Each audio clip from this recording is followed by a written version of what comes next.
De volta com o Se Liga. No programa de hoje nós estamos falando sobre o jovem e a relação com o trânsito. Para isso, aqui no estúdio com a gente, nós temos a participação da Escola Estadual Maestro Frederico Lieberman. E para animar essa galera, o DJ Rod Alencar.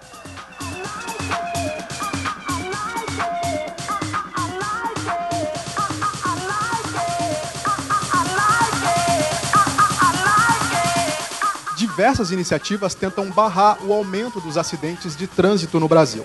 Ainda assim, os números são assustadores. Em 2010, milhares de brasileiros morreram em acidentes de transportes terrestres. Mas será que existe uma solução para esse problema? Você pode ir de carro, de moto, de bicicleta ou mesmo andando. Colocou o pé para fora de casa, você já está fazendo parte do trânsito. E se está fazendo parte, precisa se cuidar. Certo, mas aí você se pergunta, o que eu tenho a ver com isso, hein? Tendo consciência de que faz parte dele, você pode dar uma mãozinha para que as coisas fiquem mais seguras. Parece fácil, mas nem todo mundo pensa assim. No Brasil, existem mais de 37 milhões de carros e 18 milhões de motos. Nos últimos 10 anos, a frota mais que dobrou. E como faz para organizar todos esses veículos? Esse é o problema. Muita gente na rua ao mesmo tempo, alguns sem se preocupar com a segurança. E daí, o que acontece? Acidentes. Segundo o chefe do resgate do Corpo de Bombeiros, os acidentes não se concentram apenas nos finais de semana. A maioria ocorre nos horários de pico, próximo ao horário de almoço e no final da tarde. Para ele, não existe uma desculpa para essa situação. A cidade é bem sinalizada. O que falta é consciência. A partir do momento que você entra dentro do seu carro, você tem que pensar na coletividade, não na individualidade. Saia um pouco cedo da casa para chegar um pouco mais cedo no seu serviço e evitar a pressa, evitar justamente que se faça erros no trânsito. E o problema é muito mais grave do que se imagina. A cada ano, 42 mil vítimas de acidentes morrem no Brasil. Só para se ter uma ideia, a capacidade do estádio do Morenão é de 45 mil lugares. A cada 365 dias, o Brasil perde um estádio lotado em acidentes de trânsito. Outros 376 mil ficam feridos. Precisam interromper suas vidas, se dedicar a um tratamento muitas vezes lento, doloroso e caro.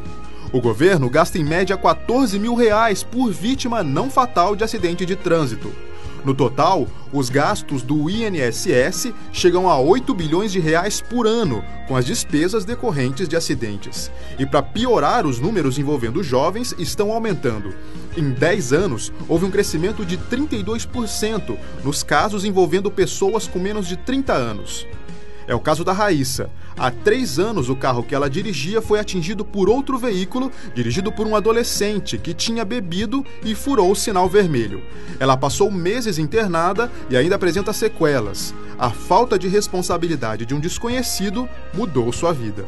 Ele tem que pagar pelos atos dele e até hoje isso não aconteceu. E eu tô lutando para voltar a fazer tudo que eu fazia antes.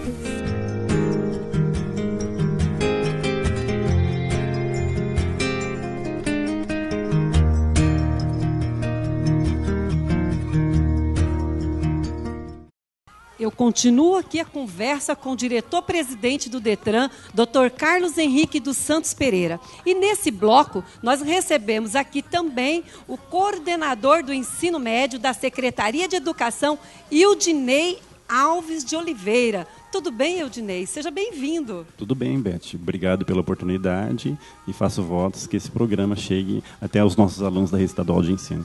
Ok. Ildinei, a Secretaria de Educação não tem medido esforços na implantação da política de educação de trânsito aqui no estado de Mato Grosso do Sul. Você acredita que a educação de trânsito na sala de aula é um caminho aí para a redução desses acidentes? Sim. Em municípios como Campo Grande, que tem crescido estrondosamente, não só no número de veículos, mas também no número de pedestres, é mais importante a gente focalizar que o jovem, quando completa 18 anos, ele acabou de sair da educação básica. Então, nada mais importante do que a gente começar a discutir a formação dos condutores a partir da educação básica. Isso desde a educação infantil, ensino fundamental, até mesmo o ensino médio. E a Secretaria de Estado de Educação não tem medido esforços para viabilizar essa oportunidade aos nossos alunos da rede estadual de ensino. O programa Se Liga é um programa que vem aí buscar essa educação de trânsito. Como que você vê esse programa para os jovens? Nós acreditamos que por meio da mídia nós possamos atingir o maior número de pessoas, difundindo informações e produzindo conhecimentos. Então, Se Liga vem a esse encontro justamente para que a gente possa, por meio da televisão, atingir os jovens e produzir conhecimentos voltados ao trânsito. Carlos Henrique, o mapa da violência no Brasil, apresentado em 2011, envolvendo jovens em acidente de trânsito, aumentou aí os acidentes em 32,4%. Na sua opinião, o que está levando esses jovens a se envolverem tanto em acidente de trânsito? Pois é, uma coisa que a gente tem trabalhado internamente. E olhem só, quando vocês fazem a carteira de habilitação, que parece que é aquele documento de alforria, né? A gente parece que é um rito de passagem. Todo mundo quer tirar CNH. Quem quer tirar CNH aqui, levanta a mão. É todo mundo. Por quê? Porque parece que nesse momento a gente se autoafirma, tem uma afirmação de você falar, puxa, agora eu sou adulto, eu estou me transferindo para outra etapa da minha vida. E, estatisticamente, o que acontece? No primeiro ano, as pessoas que tiram CNH, elas são um regime permissionário, eles são permissionados. Se ocorrer uma falha dentro desse um ano, a carteira é cassada. E a pessoa tem que recuperar novamente, fazer tudo novamente, os exames, fazer a carga horária. Então acontece um negócio bastante interessante. A gente detectou que nesse primeiro ano, onde as pessoas que retiraram a CNH, elas passam esse um ano, é todo mundo anjinho. Fica todo mundo... Beleza, ninguém faz nenhum tipo de penalidade, ninguém se envolve em acidente, ninguém anda mais rápido do que precisa. Aí, depois desse um ano, a hora que ele pega a definitiva, aí a coisa inverte diametralmente. Tanto é que, infelizmente, a pior faixa para acidentes com fatalidade é entre exatos 19 a 25 anos. De 20 a 25, nesse caso. Puxa, por que a gente não pode, então, permanecer? Se você fica um ano em regime permissionado e você se cuida tanto, por que depois dos 20 você alopra, você endoida? Por que aí você quer recuperar esse tempo, parece? Aí você tem que andar mais rápido, você tem que transgredir, você tem que fazer a conversão no lugar errado, você tem que parar em fila dupla. Por que isso? Por que a gente muda o comportamento? Basicamente porque durante aquele pedaço de tempo você tem uma sanção, você tem uma penalidade muito forte. Você perde a carteira que você é permissionado. E depois, parece que abre a porteira e todo mundo fala, poxa, mas agora eu já tenho a carteira, eu posso fazer o que eu quero. E aí se envolve em acidente. Essa é a coisa que a gente tem que pensar realmente. Carlos Henrique, mas tem pergunta da plateia. É com você, Kleber. Beth, eu estou aqui com a Samanta do 3º ano. Pode fazer a pergunta, Samanta. Olá, eu gostaria de saber por que os motoristas não são obrigados a fazer o teste do bafômetro. Você sabe que tem um princípio constitucional que as pessoas não podem produzir prova contra si mesmo. Infelizmente, esse é um princípio que a democracia gerou, mas no Brasil ele se agarrou de uma forma errônea.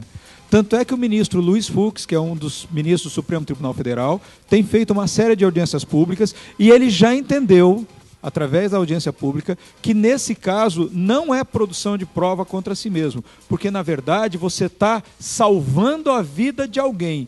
Não é a mesma coisa que alguém te perguntar, você deu um tiro na pessoa? Não, eu não dei.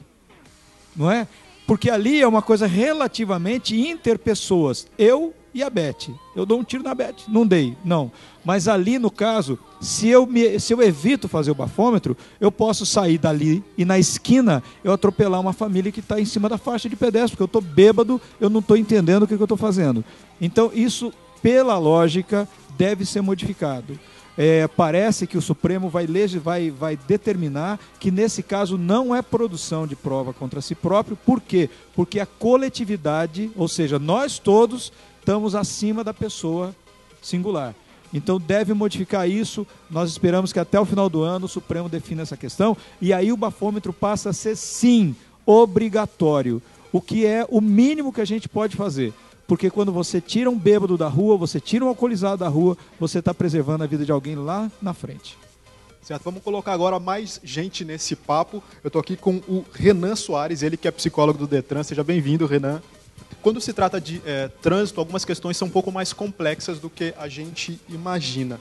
Você consegue, como psicólogo do Detran, traçar um perfil das pessoas que se envolvem em acidentes? É possível saber quem são essas pessoas?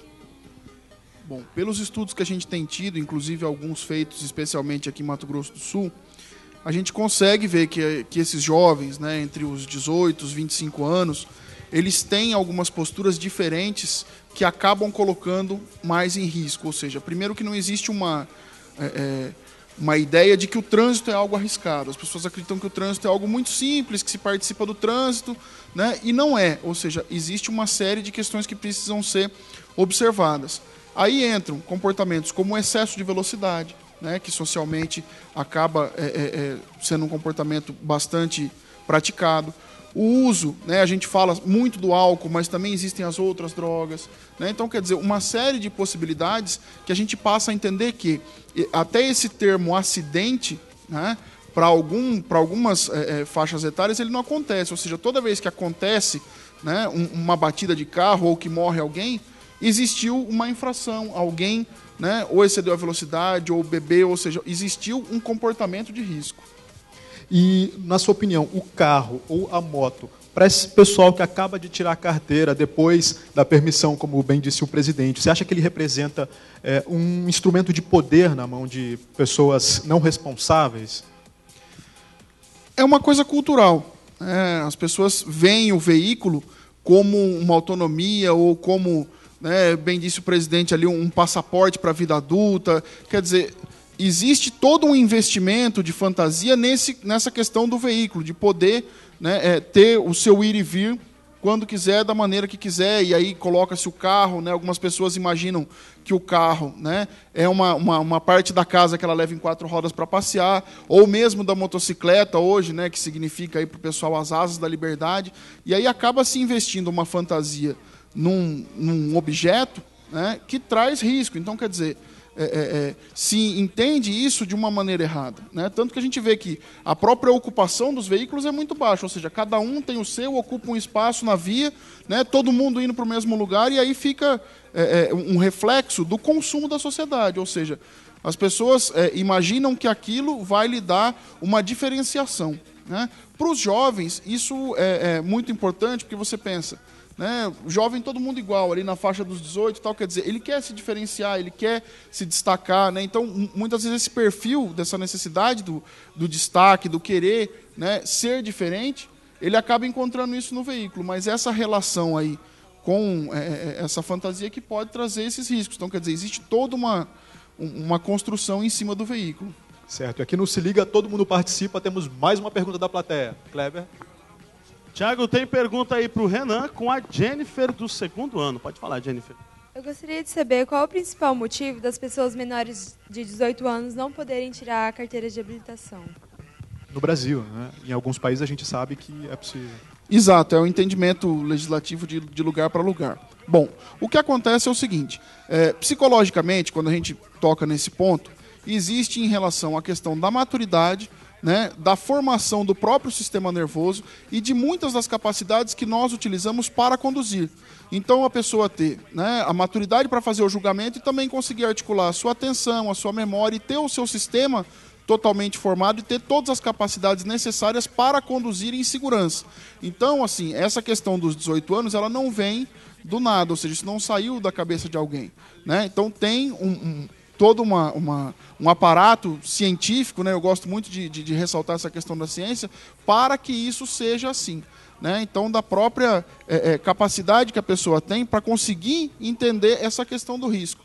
Talvez por isso, né, um dos elementos básicos de formação da nossa personalidade é justamente a idade, a maturidade, a vivência com que faz com que a gente encare o risco de uma maneira diferente, né? Então, talvez por isso a gente tenha também como componente essa questão dos 18 anos, ou seja, para a vivência e para que a pessoa possa fazer os julgamentos adequados sobre o risco no trânsito. Esse é um dos fatores também.